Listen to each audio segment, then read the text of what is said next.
reação de Moisés nesse instante. Ele está sendo desafiado, ele está sendo atacado, ele é alvo de uma rebelião de príncipes, de homens influentes, um número enorme de homens influentes, ele está sendo hostilizado e desafiado por eles, e o versículo 4 diz o que ele fez. O texto diz: tendo ouvido isto, Moisés caiu sobre o seu rosto. Essa foi a reação dele. Quando ele percebeu que estava sendo alvo de hostilidades, de uma rebelião, ele caiu por terra e se colocou diante de Deus ali prostrado, por causa daquela situação tão difícil. Um outro exemplo disso, os irmãos podem ver nos versículos 20 a 22, depois que o Senhor pune aqueles homens. No versículo 20 nós vemos o seguinte: disse o Senhor a Moisés e Arão: apartai-vos do meio desta congregação e os consumirei num momento. Deus queria matar todo mundo por causa daquela rebelião. Ele queria arrasar com todo Israel ali. E vejam a reação de Moisés no versículo 22. Mas eles se prostraram sobre o seu rosto. Eles estão assustados, desesperados diante daquela possibilidade. E o texto diz que eles se prostraram sobre o seu rosto e disseram: ó Deus, autor e conservador de toda a vida, acaso por pecar um só homem, indignar-te-ás contra toda esta congregação? Eles estão perplexos, assustados ali, e a reação deles diante do juízo iminente é também curvar-se com o rosto em terra. Se os irmãos olharem Josué, o livro de Josué, e observarem o capítulo 7, os irmãos verão essa mesma postura.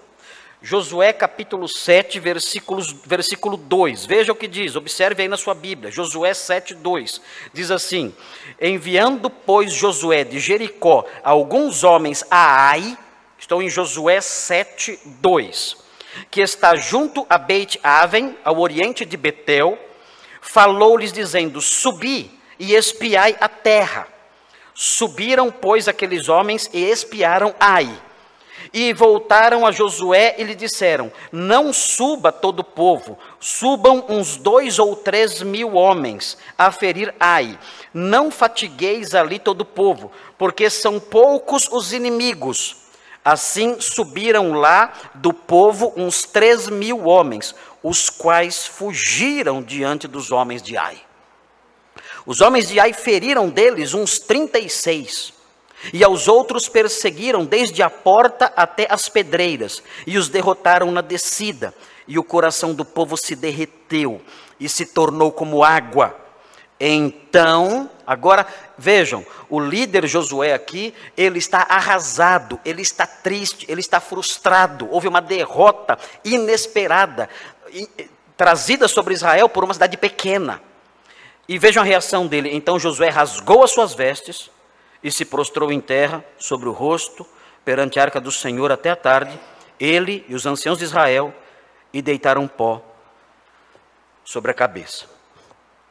O que eu estou querendo mostrar para os irmãos com tudo isso? O que eu quero mostrar para os irmãos com tudo isso é que existe uma postura, uma atitude interior, refletida nesse gesto desses homens, que deve ser resgatada por nós. Nós, os crentes, com o passar dos anos, nós fomos instruídos numa postura contrária a essa. Nós fomos desensinados. Nós desaprendemos. Nós deixamos de aprender, e além de parar de aprender, porque a igreja cristã entrou num modelo de culto em que não se aprende nada. Além de termos deixado de aprender, nós também começamos a desaprender o que tínhamos aprendido. E uma das coisas que nós desaprendemos é como nos comportar, seja qual for a situação, diante de Deus. Nós, quando passamos por perdas, ou como Josué passou, e quando passamos por problemas difíceis, como Moisés passou naquela revolta que lemos agora há pouco, a nossa postura nunca é essa. Nunca é uma postura de prostrar-se diante de Deus e humilhar-se diante dEle e aguardar na sua soberania e suplicar por sua misericórdia. Nós desaprendemos isso aí. O que nós fazemos? Bom, existe aí o hospício evangélico, Tem o hospício evangélico, que são aqueles que fazem então seus cultos de libertação, com suas feitiçarias todas.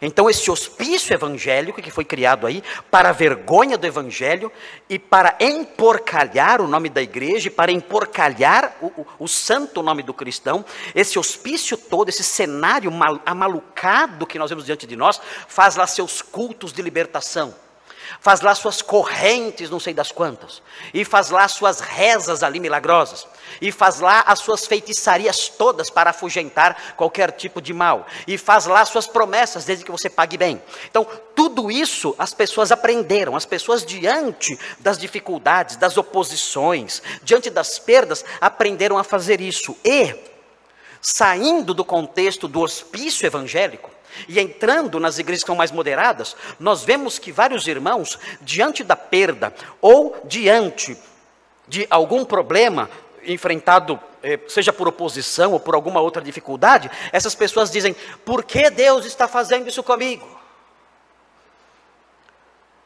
O que eu fiz para merecer isso? Essas são as reações comuns. Ou então as pessoas caem num abismo de depressão, que é o mal do século. Cheio de crentes deprimidos, inconformados, arrasados, rastejando dentro de um poço escuro, porque não conseguem entender, não têm estrutura emocional e espiritual para lidar com os reveses comuns da vida,